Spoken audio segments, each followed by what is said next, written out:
की इथलं टेम्परेचर मला 10 ठेवायचं आहे, म्हणजे ऑब्विसली रेफ्रिजरंटचं टेम्परेचर किती असलं पाहिजे, लेस दॅन 10, 10 पेक्षा कमी असलं पाहिजे, बरोबर.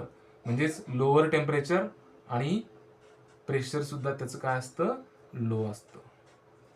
आणि फेज जो आहे आपण सुरुवात इथून करतोय म्हणून मी तुम्हाला सांगतो, इथे लिक्विड फेजच का आला हे पूर्ण सायकल कंप्लीट झाल्यावर लक्षात येईल.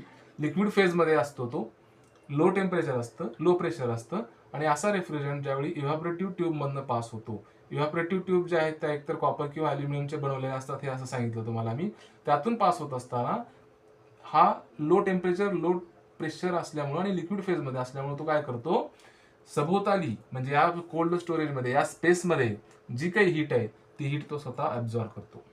म्हणजे जसं बकेट या लोअर टँक मधलं पाणी स्वतःमध्ये भरून घेत होतं तसं, कारण बकेट